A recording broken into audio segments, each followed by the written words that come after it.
bagong tuklas na pantapal daw sa mga sakit-sakit ng katawan. May ilan nang sumubok, pero meron ding mga nagdududa sa bisa nito. Negative ions. Meron nga ba itong resultang positibo? 6 na buwan lang si Baby Rupert nung nagkaroon siya ng tinatawag na scalded skin syndrome. Matinding sakit sa balat kung saan namumula at nalalaglag ang balat sa kanyang buong mukha at katawan. Pagdating ng 2 days, dinala ko sa pidya. Sabi ng pidya, ay kailangan ito ay dalhin sa ospital para maswiruhan. Nangamba ang kanyang mga kamag-anak na baka hindi na siya gagaling pa.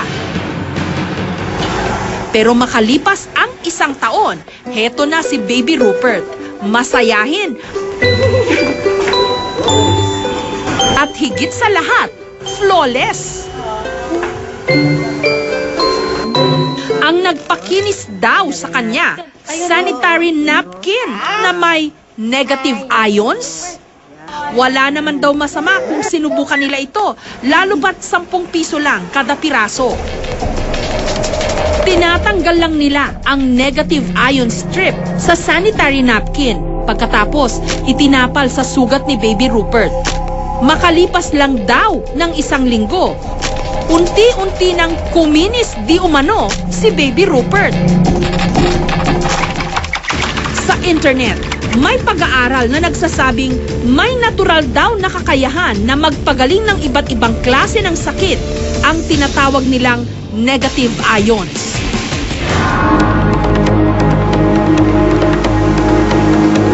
Nagmumula raw ito sa kalikasan mismo, katulad ng waterfalls, dagat, at bundok. Meron din daw negative ions ang katawan ng tao.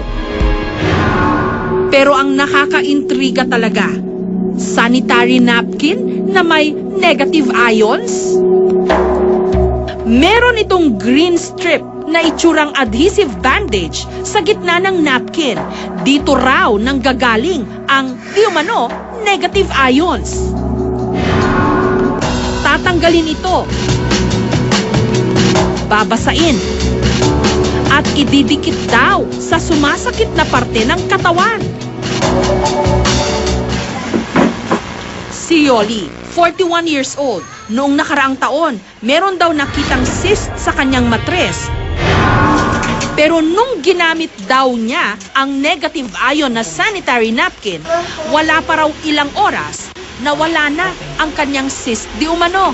Kung hindi ito lumabas, no, tong mga laman-laman na to, kasi no, parang kulani siya ng baboy na lumabas. Ang tendency nun, hanggang kinabukasan, kung inabot ako ng kinabukasan, mamamatay ako because of sepsis. Sa sobrang bilib ni Yoli rito, pati na ang kanyang pamilya, pinagamit niya nito. Kapag sinisipon daw ang kanyang mister, pinapasinghot niya ng negative ion na napkin. Tinatapalan din niya ng napkin ang idinadaing na bahagi ng katawan ng kanyang junior, kasi hodang hindi ito kaaya-ayang tignan. Nung una, inaalaskas nila siyempre. Yak! Ano yan? Napkin! Pero na na-try nila, lahat sila ngayon nakaano. Kaya naman para makaiwas daw silang lahat sa sakit, tinadtad ni Yoli ng negative ion strips ang kanilang buong bahay.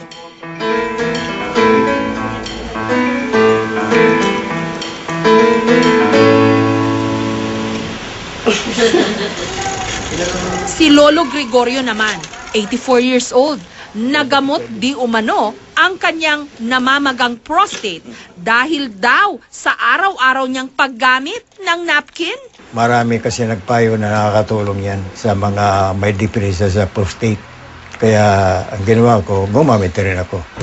Dahil sa aming narinig, lalo kaming naintriga. Sinadya namin ang tanggapan ng distributor ng sanitary napkin na meron daw negative ion. Taong 2006 nung naimbento raw ito sa China. Pero noong nakaraang taon lang sinimulang ibenta dito sa Pilipinas. So they came up with all researches Doon, sa small strip na yun, nilagay nila sa napkin. And since they're in the business of napkin, yun na rin ang ginamit. And it's patented. Trade secret daw ng mga Hapon na siyang gumagawa ng kanilang produkto kung papaano inilalagay ang negative ions di umano sa strip na ito. Hindi mo Ipinakita rin nila ang kanilang strength test para raw patunayan na may enerhiya Okay. ang kanilang napkin. 1, 2, 3, go. Go. Okay, madali lang siya. Okay, this is what we call strength test. Zip lang, zip. Konting zip lang. 1, 2.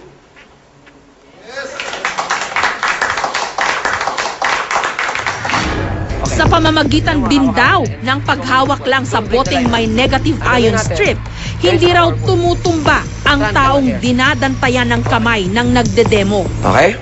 1, 2, 3, go. Yes, ang galing. Pag tinanggal mo, tanggalin mo.